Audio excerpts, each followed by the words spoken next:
Hello everyone, आप सब कैसे हैं। मैं उम्मीद करता हूं कि बहुत अच्छे होंगे और अपनी पढ़ाई को बहुत अच्छे से कर रहे होंगे। मैं Akash Kumar Bhadana ICT virtual classroom में आपका बहुत बहुत स्वागत करता हूं मेरे प्यारे बच्चों। जैसा आपको पता है कि 10th क्लास है हमारी और 10th क्लास में हम लोग देख रहे हैं भारत और समकालीन विश्व। क्लियर है। उसी में हम लोग बात कर रहे थे औद्योगिकरण की और इसी में हम लोग अपना जो है 3 नंबर की यूनिट को हम लोग पढ़ रहे थे। आज हम देखेंगे भारत में मैनचेस्टर का आना। सबसे पहले जो बच्चे अपनी क्लास में अच्छे से नहीं बैठे हैं कृपया अच्छे से बैठ जाइए, सामने ध्यान दीजिए। चलिए ध्यान दीजिए। चलिए, ऐसा कोई बच्चा है जो आपका वॉलेंटियर, आपका बच्चा हो या बच्ची माइक लेकर चैप्टर को पढ़ना चाहता है किसी भी स्कूल से।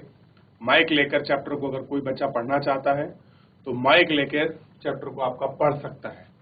कोई भी बच्चा किसी भी स्कूल से है, कोई बच्चा?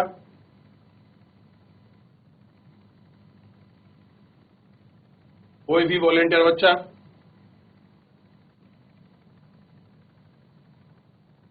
चलिए ध्यान दीजिए आप लोग। सबसे पहले देखिए, 1772 में ईस्ट इंडिया कंपनी के अफसर हेनरी क्लूथो ने कहा था कि भारतीय कपड़े की मांग कभी कम नहीं हो सकती। क्या कह रहे हैं कि जो भारतीय कपड़ा है उसकी मांग कैसी है, कभी भी कम नहीं हो सकती, क्योंकि दुनिया के किसी भी और देश में इतना अच्छा माल नहीं बनता। लेकिन हम देखते हैं कि 19वीं सदी की शुरुआत में भारत के कपड़ा निर्यात में गिरावट आने लगी, जो लंबे समय तक जारी रहा। अब देखिए, 19वीं सदी की आपका शुरुआत होती है और इस 19 की आपका सदी की शुरुआत में जो आपका कपड़ा निर्यात में आपकी गिरावट क्या थी, आने लगी थी। एक समय था कि ऐसी चीजें कहा जा रही थी कि भारत में का जो आपका कपड़ा है उसकी डिमांड कभी भी आपका कम नहीं हो सकती। लेकिन एक ऐसा दौर भी आ रहा है जहां भारतीय कपड़े की मांग क्या हो रही है, धीरे धीरे आपका गिर रही है। 1811-12 में सूती माल का हिस्सा कुल निर्यात में 33% था। कितना था? 33%। 1850-51 में यही मात्र 3% रह गया और बाद में कितना बचा? मात्र यह आपका 3% आपका बचा हुआ है। ऐसा क्यों हुआ? इसके निहितार्थ क्या थे? देखिए, जब इंग्लैंड में कपास उद्योग विकसित हुआ तो वहां के उद्योग दूसरे देशों से आने वाले निर्यात को लेकर परेशान दिखाई देते थे। क्या होने लग गए थे कि जितने भी वहां के दूसरे देश थे वो क्या थे, एक दूसरे से आपका आकर जो था परेशान दिखाई देने लगते थे। उन्हें सरकार पर दबाव डाला कि आयातित कपड़े पर आयातित शुल्क करें, जिससे मैनचेस्टर में बने कपड़े भारी प्रतिस्पर्धा के बिना इंग्लैंड में आराम से बिक सकें। क्या कर रहे थे वो? बेसिकली वो कह रहे थे कि जो आयातित शुल्क है वो शुल्क क्या करें, ले, और जिससे क्या हो सके हमारे जो कपड़े हैं वो भी इंग्लैंड में आराम से आपका बिक सके। दूसरी तरफ जिन्हें ईस्ट इंडिया कंपनी पर दबाव डालना था कि ब्रिटिश कपड़ों को भारत बाजार में भी बेचे। 19वीं सदी की शुरुआत में ब्रिटेन के वस्त्र उत्पादित के निर्यात के नाटकीय समृद्धि हुई। 18वीं सदी के आखिर में भारत में उत्पादित ना के बराबर निर्यात होता था। 1850 के आते आते सूती आयातित निर्यातित भारत में आते आते 31% ही बच चुका था। कितना बचा? 31% ही बच चुका था। 1870 तक यहाँ आंकड़ा 50% से ऊपर चला गया और कह रहे फिर ये आंकड़ा कितना पकड़ गया? 50% से ऊपर पकड़ गया। इस प्रकार भारत के कपड़े बुनकरों के सामने एक साथ दो समस्या थी। उनका निर्यात बाजार ढह रहा था और स्थानीय बाजार आपके सुखड़ने लगे थे। यानी कि जो स्थानीय मार्केट थी वो क्या हो रही थी? आपका सुकड़ रही थी। ठीक, तो ये आपको देखना है। देखिए, बॉम्बे हार्बर 18वीं शताब्दी का आखिर का चित्र है। बंबई और कलकत्ता में 1780 के दशक में व्यापारिक बंदरगाह के रूप में विकसित होने लगे थे। पुरानी व्यापारिक व्यवस्था के पतन और औपनिवेशिक व्यवस्था के विकास के समय का साथ था।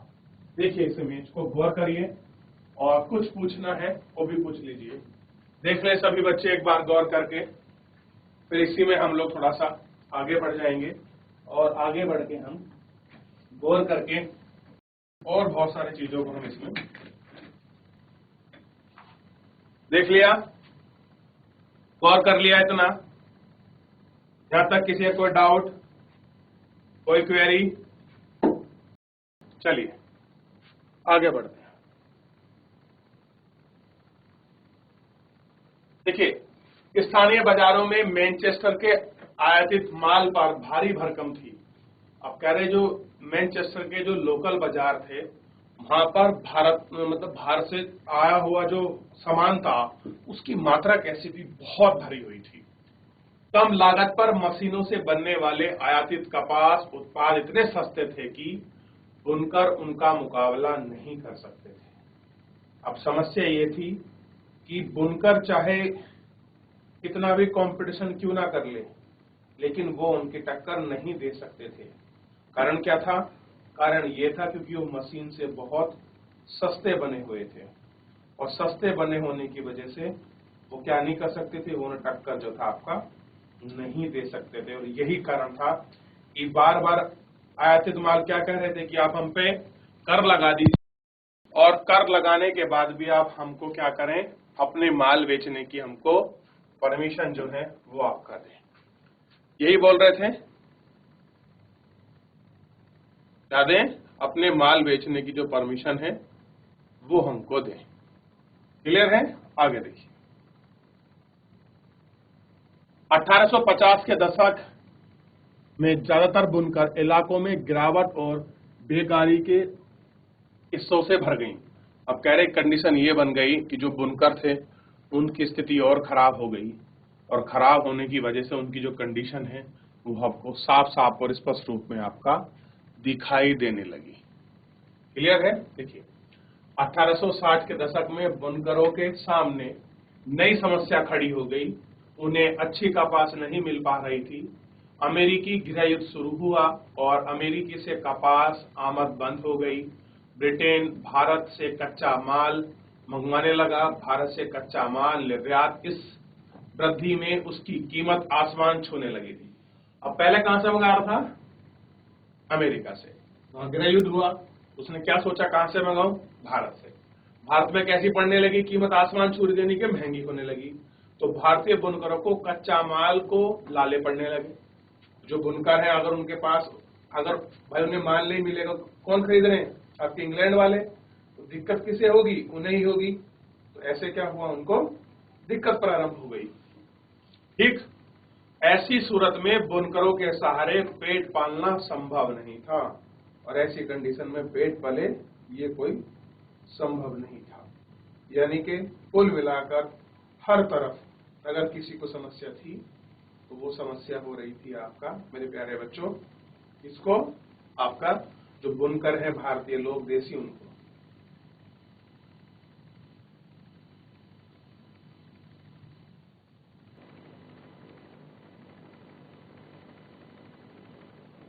देख लिया? चलिए,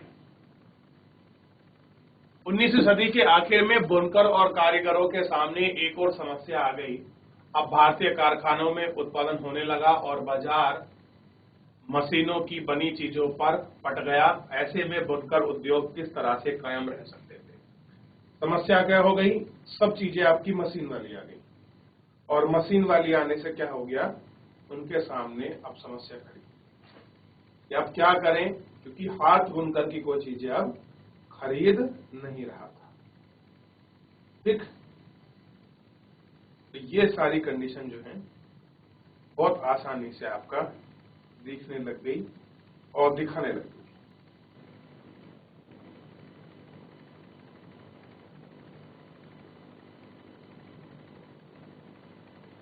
चलिए, अब फिलहाल जो हमने तीसरा नंबर का पूरा चैप्टर पढ़ा है, इस तीसरे नंबर के चैप्टर में कोई भी आपका डाउट, कोई भी क्वेरी हो, मेरे प्यारे बच्चों, सबसे पहले आप मुझसे पूछ लीजिए, उपनिवेश में औद्योगिकरण। तो इसका अगर कोई भी आपका डाउट हो इसमें, तो आप मुझसे पूछ सकते हैं मेरे प्यारे बच्चों, फिर हम इसमें आगे बढ़ेंगे।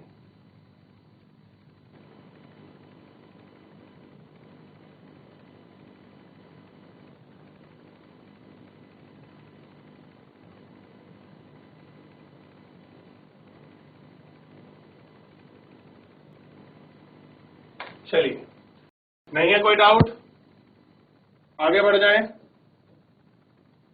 चलिए, बहुत बढ़िया। अब हम इसमें शुरू करते हैं। 4 नंबर का है आपका, यूनिट 4 है। इसमें फैक्ट्रियों का आना, थोड़ा क्या देखते हैं हम। अब इस क्रम को ही गौर करते हैं और थोड़ा सा इस क्रम में हम क्या देखते हैं कि फैक्ट्रियों का आना कैसे है। फैक्ट्रियों के आने के क्रम को गौर करते हैं। जैसे बंबई में पहली कपड़ा मिल 1854 में लगी। लिख लीजिए, भारत में पहली कपड़ा मिल कहाँ लगी? बंबई में लगती है 1854 के अंतर्गत। ठीक, 2 साल बाद उसमें उत्पादन होने लगा और 1862 में ऐसी 4 मिलें काम कर रही थी। इसमें 94,000 तकिया और 2,150 हस्तकरघा। उसी समय बंगाल में जूट मिलें खुलने लगी। देश की पहली जूट 1855 में और दूसरी 7 साल बाद 1862 में चालू हो गई। उत्तर भारत में एग्लिन मिल्स 1860 के दशक में कानपुर में खोली गई। तो सबसे पहले उत्तर भारत में कहाँ खोली है? आपको ध्यान रखना, 1860 में कानपुर में खोली गई है। इसके साल भर बाद अहमदाबाद में पहली कपड़ा मिल भी चालू हो गई और 1874 में मद्रास में भी पहली कताई और बुनाई मिल शुरू हो गई। कहाँ हुई?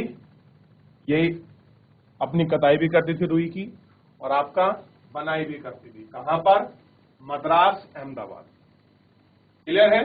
चलिए, तो इनको ध्यान रखना था। ये उद्योग कौन लगा रहा था, उनके लिए पूंजी कहां से आ रही थी, मिलों में काम करने वाले लोग कौन थे, यानी कि उद्योग कौन लगा रहा था, पैसा कहां से आ रहा था और काम कौन कर रहे थे, इनके विषय में देखते हैं। प्रारंभिक उद्यमी समझते हो? जो आपके शुरुआती समय में आपका काम करते हैं, ठीक, उनको कहते हैं प्रारंभिक उद्यमी, जो शुरुआत में किसी चीज को स्टेबल करते हैं।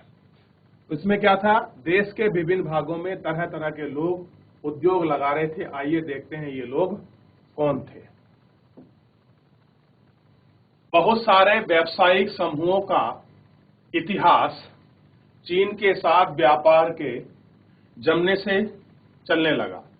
जैसा कि पिछले साल की किताब में पढ़ा था कि 8वीं 18वीं सदी के आखिर से ही अंग्रेज भारतीय अफीम को चीन और निर्यात करने लगे थे। इसके बाद में चीन से चाय खरीदते थे जो इंग्लैंड जाती थी।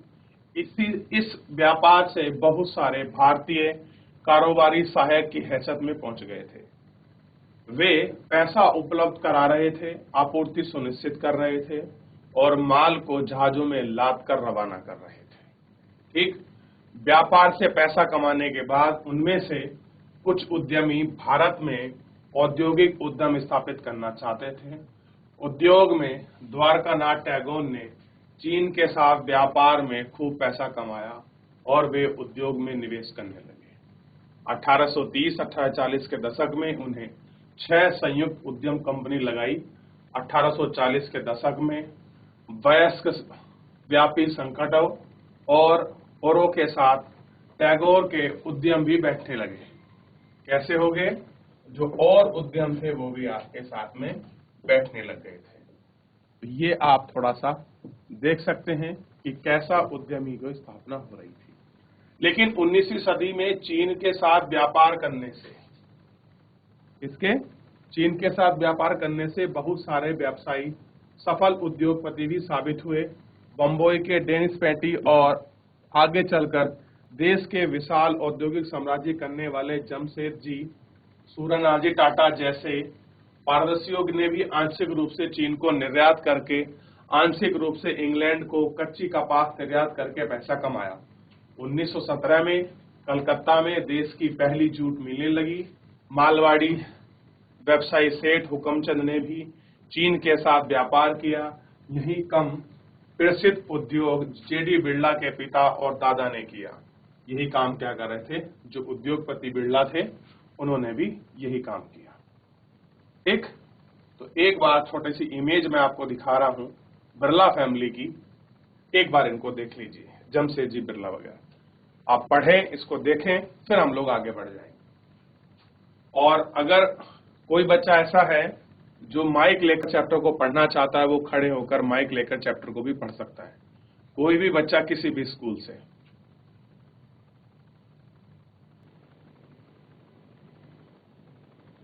देख रहे हैं बच्चों? चलिए, है कोई बच्चा आपका वॉलेंटियर?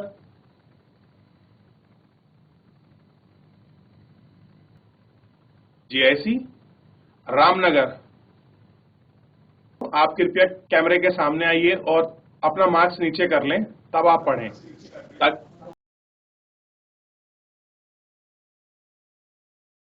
बहुत बढ़िया, पढ़ना प्रारंभ करें। Hello sir, good morning. Very good morning. आपकी आवाज आ रही है। Good morning sir. आपका नाम क्या है? Sir robin. रोबिन जी, आप पढ़ें। पूंजी इकट्ठा करने के लिए अन्य व्यापारिक नेटवर्कों का सहारा लिया गया। मद्रास के कुछ सौदागर बर्मा से व्यापार करते थे, जबकि कुछ के मध्य पूर्व व पूर्वी अफ्रीका में संबंध थे। इनके अलावा भी कुछ वाणिज्यिक समूह थे, लेकिन वे विदेश व्यापार से सीधे जुड़े हुए नहीं थे। वे भारत में ही व्यवसाय करते थे। वे एक जगह से दूसरी जगह माल ले जाते थे, सूद पर पैसा चलाते थे, एक शहर से दूसरे शहर में पैसा पहुंचाते थे और व्यापारियों को पैसा देते थे। जब उद्योगों में निवेश के अवसर आए तो उनमें से बहुतों ने फैक्ट्रियां लगा ली। जैसे भारतीय व्यापार पर औपनिवेशिक शिकंजा कसता गया, वैसे वैसे भारतीय व्यवसाय के लिए जगह सिकुड़ती गई। उन्हें अपना तैयार माल यूरोप में बेचने से रोक दिया गया।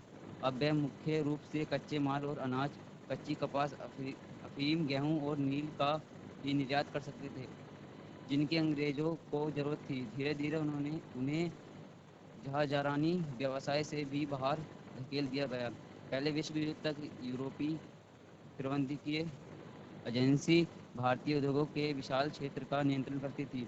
इनमें वर्ल्ड हिगलर्स एड कंपनी, एड्यूयूल और जार्डिन स्किनर एंड कंपनी सबसे बड़ी कंपनियां थीं। ये एजेंसियां पूंजी जुटाती थीं, संयुक्त उद्यम कंपनियां लगाती थीं और उनका प्रबंधन संभालती थीं। ज़्यादातर मामलों में भारतीय वित्त पोषक फाइनेंसर पूंजी उपलब्ध कराते थे, जबकि निवेश और व्यवसाय से संबंधित फैसले यूरोपीय एजेंसियां लेती थीं। यूरोपीय व्यापारियों उद्योगपतियों के अपने वाणिज्यिक परिसंघ थे, जिनमें भारतीय व्यवसायियों को शामिल नहीं किया जाता था। मजदूर कहाँ से आए? फैक्ट्रियाँ होंगी तो मजदूर भी होंगे। फैक्ट्रियों के विस्तार से मजदूरों की मांग बढ़ने लगी।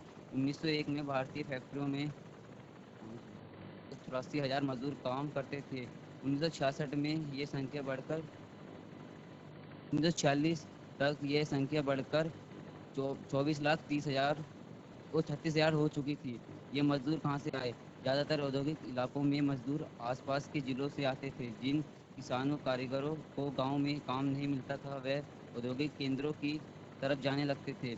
1911 में मुंबई के सूती कपड़ा उद्योग में काम करने वाले 50% से ज़्यादा मजदूर पास के रत्नागिरी जिले से आए थे। कानपुर की मिलों में काम करने वाले ज़्यादातर कानपुर जिले के ही गांव से आते थे। मिल मजदूर बीच बीच में अपने गांव जाते थे। वे फसलों की कटाई व त्योहारों के समय गांव लौट जाते थे। बाद में जब नए कामों की खबर फैली तो दूर दूर से भी लोग आने लगे। उदाहरण के लिए संयुक्त प्रांत के लोग मुंबई के कपड़ा मिलों और कलकत्ता के जूट मिलों में काम करने के लिए पहुंच रहे थे।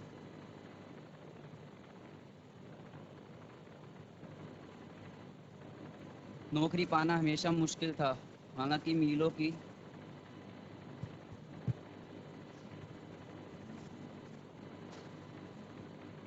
Good morning sir. Very good morning. मेरा नाम सोनिया है सर। सोनिया, ठीक है सोनिया, आप पढ़े। बहुत अच्छी बात नौकरी है कि आपके सर ने आपको चेंज कर दिया, ये भी बहुत अच्छी बात। चलिए पढ़िए। नौकरी पाना हमेशा मुश्किल था, हालांकि मिलों की संख्या बढ़ती जा रही थी और मजदूरों की मांग भी बढ़ रही थी, लेकिन रोजगार चाहने वालों की संख्या रोजगारों के मुकाबले हमेशा ज्यादा रहती थी। मिलों में प्रवेश की निषिद्ध था। उद्योगपति नए मजदूरों की भर्ती के लिए प्रायः एक जोबर रखते थे। जोबर कोई पुराना और विश्वस्त कर्मचारी होता था वह अपने गांव से लोगों को लाता था, उन्हें काम का भरोसा देता था, उन्हें शहर में जमने के लिए मदद देता था और मुसीबत में पैसे से मदद करता था। इस प्रकार जोवर ताकतवर और मजबूत व्यक्ति बन गया था। बाद में जोवर मदद के बदले पैसे व तोहफों की मांग करने लगे और मजदूरों की जिंदगी को नियंत्रित करने लगे। समय के साथ फैक्ट्री मजदूरों की संख्या बढ़ने लगी, लेकिन जैसा कि आप देखेंगे कुल औद्योगिक श्रमिक शक्ति में उनका अनुपात बहुत छोटा था। बैठ जाइए आप, नई यूनिट शुरू हो जाएगी, फिर नीचे से बैठ जाइए। मैं कुछ आपको समझा देता हूँ। देखिए, बेसिकली हम लोग जो इसमें बात कर रहे थे, हम यही देख रहे थे कि आखिरकार जब ये इतना बड़ा पैसा इकट्ठा हो रहा था तो आखिरकार ये पैसा आ कहां से रहा था। क्योंकि हम लोग देख रहे थे कि भारत में सूती मिल और कपड़ा मिल आपकी लग रही थी। तो सबसे पहली बात ये लगा कौन रहा था, पहला प्रश्न यही देखे थे हम लोग। फिर उसके बाद जब ये मिल आपकी स्टेबल हो रही थी तो इसमें पैसा कौन लगा रहा था, क्या भारतीय पूंजी लग रही थी या आपकी विदेशी पूंजी लग रही थी, और इसमें काम करने वाले लोग कौन थे। तो जैसे सबसे पहले आपने देखा कि पूंजी इकट्ठा करने के लिए व्यापारिक नेटवर्क का सहारा क्या था, व्यापारिक नेटवर्क, यानी कि आपस में जो व्यापार के लोग थे वो आपस में जुड़े हुए थे। क्लियर है, वही लोग क्या कर रहे थे, इसमें साथ ले रहे थे। मद्रास के आपके सौदागर, यानी कि जो चीज आपका सौदागर बोलते हैं बेसिकली जो सामान को लेकर बेचते हैं, बर्मा से व्यापार करते थे। देखिए, जो ये बर्मा है वर्तमान का, जो आपका म्यांमार है उसका पुराना नाम है बर्मा। ध्यान दीजिए, वर्तमान का म्यांमार जो है ये आपका, इसका पुराना नाम है आपका बर्मा, से व्यापार करते थे। जबकि कुछ कहां से करते थे, मध्य पूर्व यानी कि मिड एशिया से व्यापार कर रहे थे, और बहुत से कहां से करते थे, पूर्व अफ्रीका से। यानी कि उस समय भी व्यापार विश्व के हर एक कॉन्टिनेंटल में हो रहा था, चाहे आपका यूरोप महाद्वीप हो, चाहे आपका मध्य महाद्वीप आपका हो बेसिकली, और चाहे आपका अफ्रीका महाद्वीप हो। यानी कि ट्रेड उस समय भी विश्वव्यापी था, यानी कि विश्व के कोनों से होता था। ठीक, अब देखिए, कुछ वाणिज्यिक समूह थे, कैसे थे, कुछ लोगों के आपके कमर्शियल ग्रुप थे, आज भी होते हैं। बहुत सारे व्यापारिक समूह क्षेत्र इकट्ठा बनकर लोग, बहुत सारे व्यापारी अपने इकट्ठा होकर अपने व्यापार समूह बनाते हैं। आप देखते होंगे हर जिले में एक मंडल मिलता है, व्यापारिक संघ मिलता है। तो उस समय भी ये भी लोग इस तरह का ही अपना व्यापार संघ बनाते थे और इस तरह से काम चलाते थे। ठीक, लेकिन वे विदेशी व्यापार से सीधा जुड़े हुए नहीं थे। यानी कि जो भारतीय व्यापारी थे वो कहां से जुड़े हुए नहीं थे, वो आपका विदेशी व्यापार से सीधा नहीं जुड़ते थे। यानी कि उनके बीच में एक मीडिएटर था। यानी कि मान लीजिए मैं भारतीय व्यापारी हूं, मैंने अपना सामान आप लोगों से खरीदा, फिर मैं किसी थर्ड पर्सन को बेचूंगा, वो थर्ड पर्सन बाहर जाके बेचेगा। इस तरह से सामान की बिक्री का एक आपका क्रम था। क्लियर है। अब देखिए, वे भारत में ही व्यवसाय करते थे, यानी कि भारत में उनका ट्रेड था और एक जगह से दूसरी जगह माल ले आते थे। सूद, सूद का मतलब समझते हो आपका, ब्याज पर पैसा देते थे, जो हम जिसको ऋण बोलते हैं, आपका लोन जिसको बोलते हैं, लोन देने को ही सूद कहते हैं। ये लोग क्या करते थे, भाई आप हैं ट्रेडर, आपके पास पैसा है, तो पैसा है तो आप उससे आपका सामान खरीदेंगे। अगर कोई व्यक्ति आपके पास आता है कि आप मुझे अपना पैसा ब्याज पर दे दीजिए और 5% 6% का पैसा मैं आपको दूंगा, तो उसको तो अल्टीमेटली लाभ ही हो रहा है। तो वो लोग क्या करते थे, ऋण पर ब्याज पर भी पैसा देते थे और क्या करते थे, एक शहर से दूसरे शहर में पैसा पहुंचाते थे। यानी कि एक शहर से दूसरे शहर में पैसा डालते थे और व्यापारियों को भी पैसा देते थे। अब जो व्यापारी हैं, मान लीजिए उसको पैसे की जरूरत है शॉर्ट टर्म के लिए, लॉन्ग टर्म के लिए, तो उसको वो पैसा भी उपलब्ध कराते थे। कौन, यही व्यापारिक समूह। जब उद्योग में निवेश के अवसर आए, इंडस्ट्री में आज भी हम लोग देखिए, आज भी हम लोग आपका निवेश करते हैं। कोई आपका डिवेंचर में करता है, कोई बॉन्ड में करता है, कोई शेयर में करता है, कोई इक्विटी में करता है। इस तरह से आज भी निवेश होते हैं। निवेश का मतलब है इन्वेस्टमेंट, किसी भी कंपनी उद्योग में अपने भागीदारी सुनिश्चित करना। क्लियर है। ये लोग निवेश के अवसर आए तो उनमें बहुत सौ ने फैक्ट्री लगा ली, और जिनके पास पैसा अच्छा खासा था उन्होंने क्या कर दिया, अपनी फैक्ट्री लगा दी। जैसे भारतीय व्यापारी पर औपनिवेशिक शिकंजा कसा हुआ था। अब जितना भी भारतीय ट्रेड था, अल्टीमेटली आप अगर उसका कब्जा देखो तो किस पर था, ब्रिटिश सरकारी क्या कर रही थी, पूरे भारतीय ट्रेड को अपने कब्जे में ली हुई थी। चाहे वो ट्रेड आपका बॉम्बे से होता हो, चाहे कलकत्ता से, चाहे आपका मद्रास से हो रहा हो या भारत के किसी भी कोने से हो, अधिकतर शिकंजा किसका था? ब्रिटिश सरकार का ही शिकंजा कसा हुआ था उस पर। वैसे वैसे भारतीय व्यवसायिकों के लिए जगह सुकड़ती गई, यानी कि अब जितने भी भारतीय ट्रेड करने वाले हैं उनके लिए जगह और स्पेस कैसा हो रहा था? कम हो रहा था, क्योंकि व्यापार करने वाले कौन ज्यादा थे? यूरोपियन लोग ज्यादा थे। और यूरोपियन में भी खास कर आपकर जो ब्रिटिश लोग थे वो ही काम कर रहे थे। ब्रिटिश में भी ईस्ट इंडिया कंपनी और उनके अफसर, अगर मैं बात करूं, उन्हें अपना माल तैयार यूरोप में बेचने से रोक दिया। अब जो भारत में माल तैयार हो रहा है भारतीयों द्वारा, वो उसको कहां नहीं बेचने देते? यूरोप में नहीं बेचने देते। क्लियर है? अब वे मुख्य रूप से कच्चे माल और अनाज, यानी कि कच्चे कपास, अफीम, गेहूं, नील का ही निर्यात कर रहे हैं। यानी कि पहले जिस तरह से वो कपड़े का व्यापार कर रहे थे, आपका रेशमी चीजों का व्यापार कर रहे थे, कुछ चीज आपका अपनी मैन्युफैक्चरिंग करके बेच रहे थे, वो सारी पाबंदी हो गई। अब क्या काम करना है? या तो अपना रॉ मटेरियल बेचिए जो कच्चा माल है, अनाज बेचिए और अफीम बेचिए, गेहूं बेचिए या नील बेचिए। इन्हीं को आप निर्यात कर सकते थे, इन्हीं को आप बाहर भेज सकते थे, जिनकी अंग्रेजों को जरूरत थी। धीरे धीरे उन्हें जहाजरानी व्यवसाय से भी बाहर निकाल दिया गया। जहाजरानी व्यवसाय का मतलब है जो आपका पोर्ट के सहारे से जो व्यापार होता था, उससे उनको बाहर निकाल दिया। देखिए, पहले जहाज के माध्यम से ही एक देश से दूसरे देश तक क्या था? आपका सामान जाता था। अब भारतीयों को भी वहां से नो एंट्री हो गई। बेसिकली कब्जा किसका हो गया? पूरा अंग्रेजों का। अब देखिए, पहले विश्व युद्ध तक यूरोपीय प्रबंधकीय एजेंसी भारतीय उद्योग के विशाल क्षेत्र पर नियंत्रण करती थी। यानी कि जब तक फर्स्ट वर्ल्ड वॉर नहीं हुआ था तब तक बहुत बड़े क्षेत्र में किसका राज था? यूरोपियन कंपनियों का। वही क्या करती थी? पूरी इंडस्ट्रियल एरिया जो इतना बड़ा आपका विशाल था उसको नियंत्रण करती थी। कौन? खास कर यूरोपियन। अब उसमें कुछ कंपनियों का उन्होंने आपका नाम लिया है, जिनको आप अच्छे से देख चुके हैं, पढ़ चुके हैं। ये ऐसी कंपनियां थी जो बहुत बड़ी मर्चेंट कंपनियां थी, जो बहुत बड़े रूप में ट्रेड करती थी। और एजेंसियां क्या थी? पूंजी जुटाती थी। कुछ एजेंसियां बनी हुई थी जो आपस में लिंक कर काम करती थी और जिनका काम क्या था? पैसा इकट्ठा करना। इसमें था, मान लीजिए मुझे ट्रेड करना है, मेरे पास आपका पैसा नहीं है, मैंने कुछ पैसा उठाया एजेंसी से, अपना ट्रेड शुरू किया, अपना प्रॉफिट किया और एजेंसी को पैसा वापस कर दिया। जैसे आज की तारीख में बैंकिंग सिस्टम है, आपने बैंकिंग से लोन लिया शॉर्ट टर्म के लिए या फिर आपका लॉन्ग टर्म के लिए, आपको प्रॉफिट हुआ, आपने कुछ खरीदा बेचा और बैंक का पैसा जमा कर दिया। ठीक उस प्रकार से एजेंसियां काम कर रही थी। संयुक्त उद्यम कंपनियां लगी थी। संयुक्त मतलब मिलकर लोग कुछ अपना, दो चार आदमी मिलकर या दो चार कंपनी मिलकर एक ज्वाइंट वेंचर करा और उन्होंने कोई भी एक उद्यम या अपनी कंपनी लगा ली। और क्या करती थी? उनका प्रबंधन, यानी कि जो उनका मैनेजमेंट था उसको भी संभालती थी।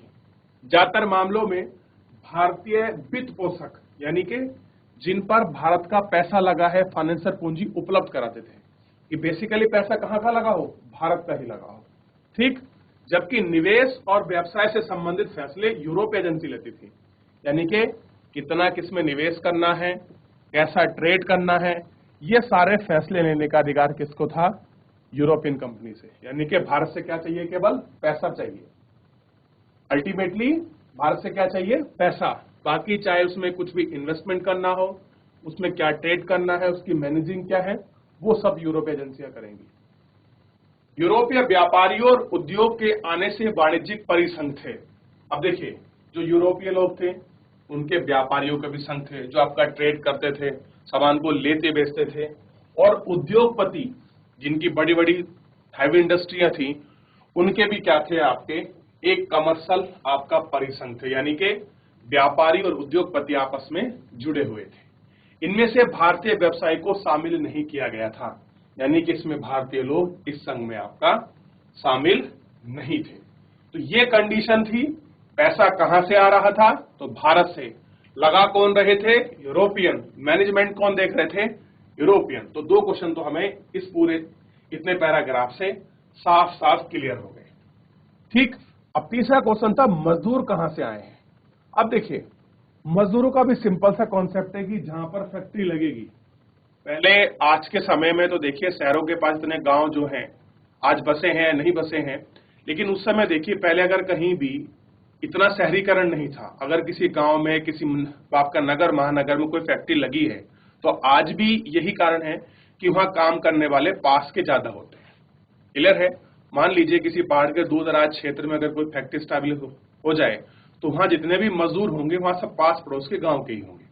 तो इसी तरह से यहाँ क्या था, जब भी पहली फैक्ट्री चाहे आपकी सूरत में लगी हो, चाहे बॉम्बे में लगी हो, चाहे कानपुर में लगी हो, चाहे अहमदाबाद में लगी हो, चाहे सूरत में लगी हो, ये मील फैक्ट्री, वहां जितने भी काम करने वाले लोग थे वो सब आस पड़ोस के पास के गांव के ही थे।